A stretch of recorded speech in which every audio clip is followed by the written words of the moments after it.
Assalamualaikum warahmatullahi wabarakatuh. Di sini saya Fikri Alfansuri, NIM 2007-3040 dari mata kuliah Teknologi Alat Berat. Baiklah, di sini saya akan melakukan observasi di lapangan tentang alat berat. Yang pertama kita akan observasi tentang pengenalan komponen ekskavator.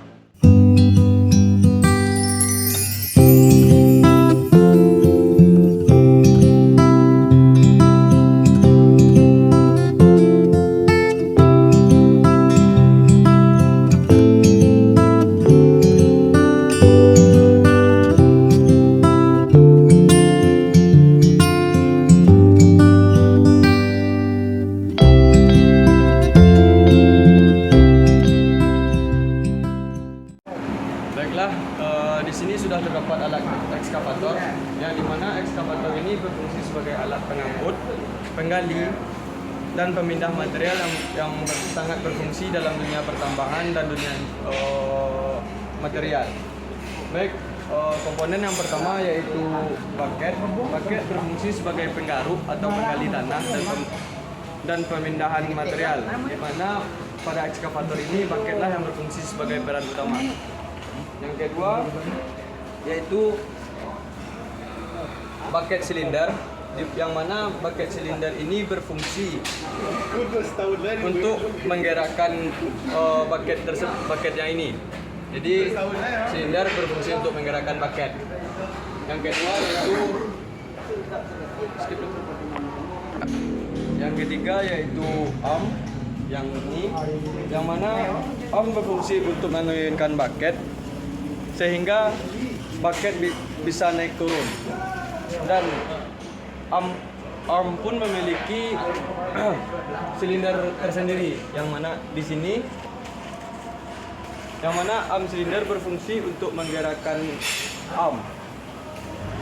Berikutnya yaitu boom, yang lengan besar ini, yang mana boom berfungsi untuk tuas utama untuk menggerakkan arm naik dan turun. Jadi boom berfungsi untuk menaik dan menurunkan arm.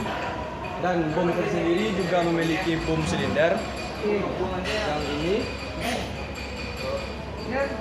Boom silinder berfungsi untuk menggerakkan boomnya sendiri. Berikutnya yaitu kabin. Kabin berfungsi untuk tempat operator mengendalikan ekskavator.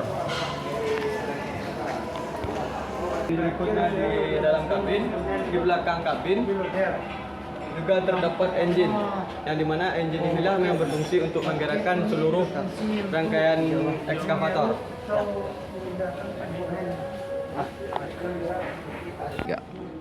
Komponen berikutnya yaitu motor swing, yang berada di sini.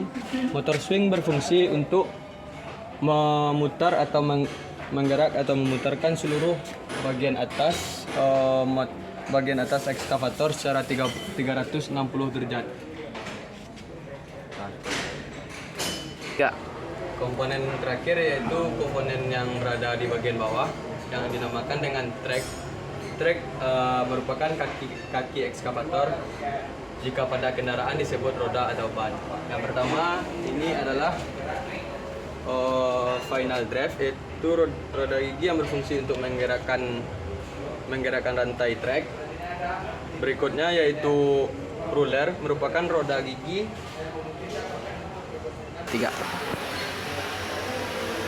Berikutnya yaitu track frame, yang merupakan batang besi sebagai rangka roda ekskavator.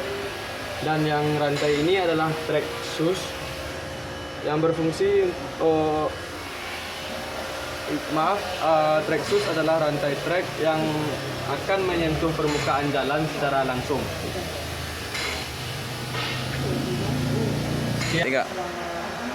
Sekian penjelasan tentang komponen ekskavator. Di sini kita akan menjelaskan atau mendemonstrasikan bagaimana cara pemakaian alat berat ekskavator. Yang dimana di sini ada 4 tuas, yang dimana masing-masing tuas ada 4 arah. kanan. Yang langkah pertama yaitu ditarik ke belakang dan apanya akan naik, armnya akan naik.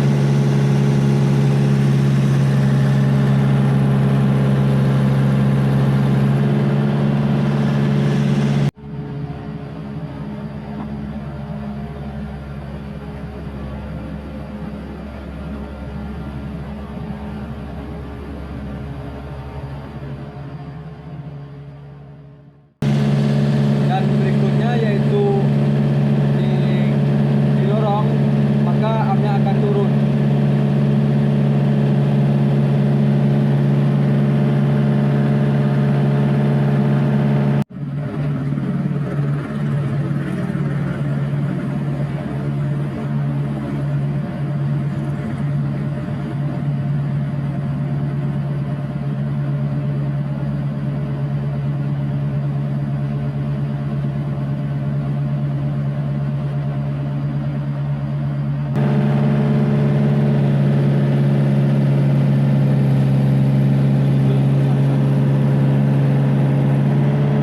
Yang berikutnya fokus ke bagian.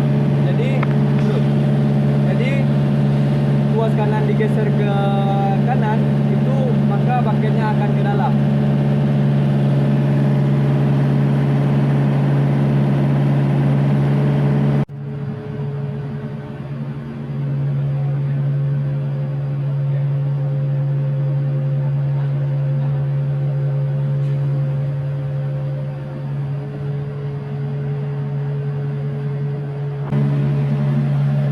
Apabila tuasnya didorong ke bagian kanan, maka bagiannya akan keluar.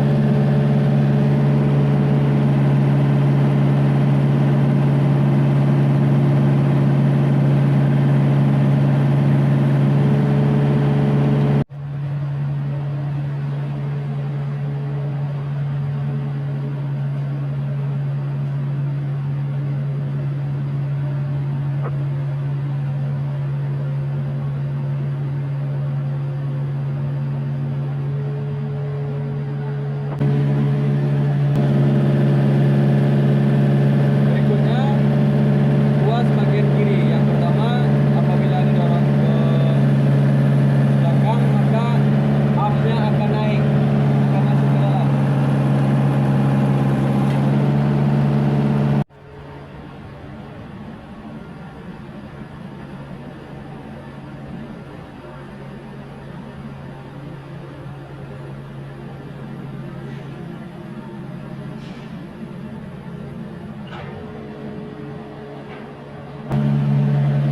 Dan apabila tuas kanan, tuas kiri didorong ke depan, maka armnya akan keluar.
Baiklah, di sini kita akan masuk ke alat yang berikutnya, yaitu kompaktor.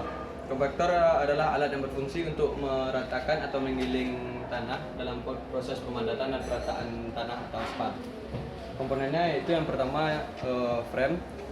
Frame berfungsi untuk pelindung drum dari benturan yang muncul dari sisi depan dan samping ketika dalam proses pemadatan, dan juga untuk kerangka dari drum tersebut. Frame juga berfungsi untuk scrub dalam membersihkan material yang menempel pada drum. Berikutnya yaitu drum. Drum adalah komponen inti dari kompaktor ini yang berguna untuk memadatkan tanah atau material sejenisnya dengan pola penggilingan. Dan yang berikutnya yaitu kabin. Kabin di sini terletak setir dan pelindung. Jadi kabin ini berfungsi untuk tempat di mana operator menggerakkan kompaktor ini. Dan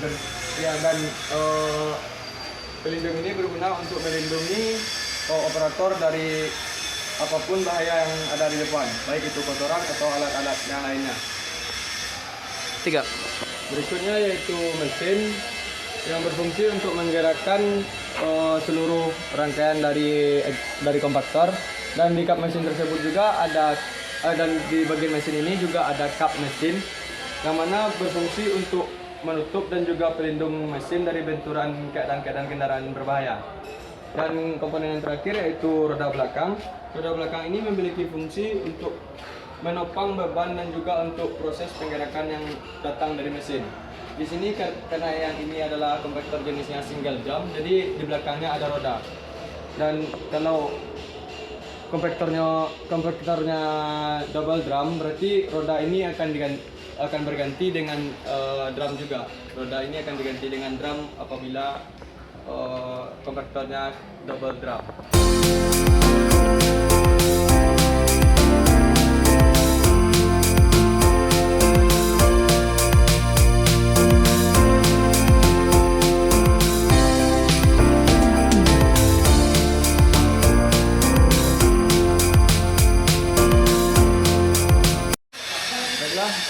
Kita masuk ke alat berikutnya yaitu well loader. Well loader yaitu alat yang berfungsi untuk memindahkan atau mengangkut material dengan menggunakan bucket yang memakai sistem scoop. Yang pertama yaitu komponennya kabin, yang mana kabin berfungsi sebagai tempat untuk operator menggerakkan seluruh alat well loader. Dan berikutnya yaitu mesin. Mesin seperti biasa yaitu sebagai alat penggerak dan penyeimbang dari tumpuan depannya loader. Yang berikutnya yaitu bucket. Bucket yang terletak pada ujung lift arm, fungsinya sebagai wadah material yang diangkut atau untuk melakukan penggalian. Bucket juga terdiri dari berbagai jenis yang disesuaikan dengan kebutuhan unit spesifikasi mesin yang mengacu pada kapasitas penggunaan. Yang berikutnya yaitu lift arm, biasanya terletak bagian depan yang berfungsi untuk menyangga dan menggerakkan bucket dengan sistem hidrolik. Yang dimana sistem hidrolik tersebut adalah lift cylinder. Lift cylinder adalah alat yang menggerakkan lift arm. Dan berikutnya yaitu tip lever atau tilting lever. Fungsinya untuk meneruskan gerakan dome silinder untuk menggerakkan bucket agar dapat menampung dan membuang material. Yang itu roda belakang dan roda depan yang berfungsi untuk menopang beban di bagian depan. Dan yang terakhir adalah roda belakang yang berfungsi untuk menopang beban yang ada pada bagian belakang. Sekian penjelasan tentang well loader. Terima kasih.